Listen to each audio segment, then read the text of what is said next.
as a law-abiding citizen and a mass leader,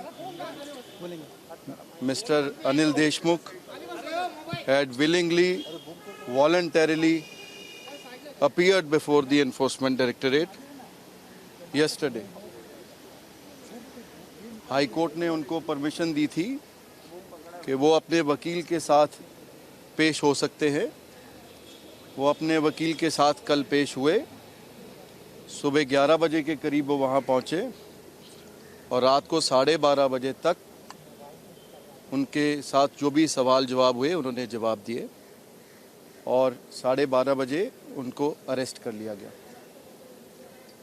Anil Deshmukh जी कभी भी court में हमेशा कहते आए हैं कि मैं वॉलंटरीली कोऑपरेट करना चाहता हूं।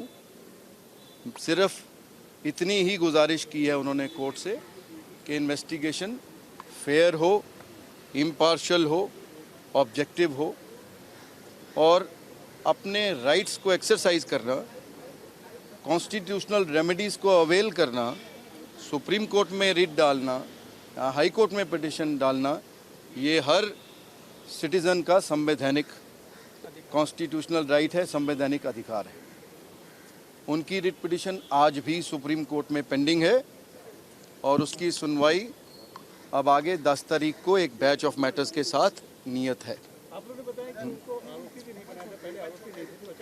जब उनका केस सुप्रीम कोर्ट में चला तो सुप्रीम कोर्ट ने उनकी रिट को दाखिल किया और बोला कि जहां तक वैलिडिटी ऑफ कॉन्स्टिट्यूशनल प्रोविजंस का सवाल है, ये रिट सुप्रीम कोर्ट में चलेगी और बाकी के रिलीफ के लिए, ख़ास करके इंटरिम रिलीफ के लिए, वो अपनी और जो रेमेडीज़ हैं सीआरपीसी के तहत वो अवेल कर सकते हैं, चाहे वो क्वॉशिंग हो।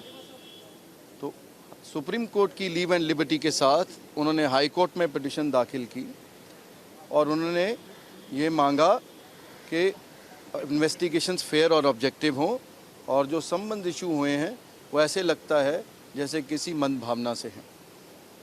हाई कोर्ट ने सरकार का स्टैंड नोट किया, एनफोर्समेंट डायरेक्टरेट का स्टैंड नोट किया कि हम अभी तक हमने देशमुख साहब को एक्यूज़ नहीं बनाया है और उनको सिर्फ सस्पेक्ट रखा है।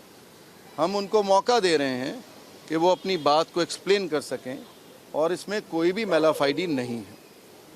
हाई कोर्ट ने बोला क्योंकि ये ऐसा इस समय एक इन्वेस्टिगेशन का फ्री हैंड होता है इन्वेस्टिगेटिंग एजेंसी का, तो अगर कभी भी मिस्टर देशमुख को ये एडवाइस किया जाता है कि कोई अप्रीहेंशन ऑफ अरेस्ट है तो वो अपनी एंटिसिपेटरी बेल भी दाखिल कर सकते हैं। मगर देशमुख साहब ने ऐसी एश्योरेंस जो हाई कोर्ट के सामने रखी गई उसको देखते हुए और ख़ास करके कि उनको राइट मिला एक लॉयर को साथ ले जाने का जो विजिबल डिस्टेंस पे रहेगा और ऑडिबल रेंज में नहीं रहेगा, उन्होंने एंटिसिपेटरी बेल नहीं ली और ख़ुद अपनी बोनाफाइडी साबित करने के लिए सामने से पेश हुए और हर सवाल का जवाब देने के लिए तैयार हुए।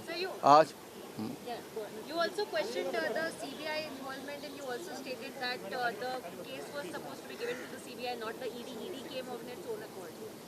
So the issue that was raised before the court was the other side claimed that we are investigating as per the orders of the High Court. It was pointed out that the High Court had directed the CBI to carry out inquiry and to carry out further proceedings, which may be in the form of an investigation. But the ED had registered a case only relying upon the CBI offences because the PMLA investigations cannot begin unless there is a schedule or predicate offence. And CBI so far has issued notice to Mr. Deshmukh under section 41 capital A CRPC, which means that they did not intend to arrest.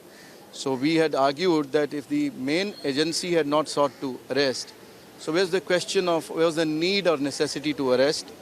Today they had sought remand, we had objected to it. The court has remanded Mr. Deshmukh to the custody of the Enforcement Directorate till the 6th of November, and Mr. Deshmukh will fully cooperate, and for the rest of the issues that may arise after today's proceedings or the next proceedings, appropriate legal recourse will be taken in due course. Mr. Deshmukh is as I said, a law-abiding citizen. He respects the rule of law to the fullest.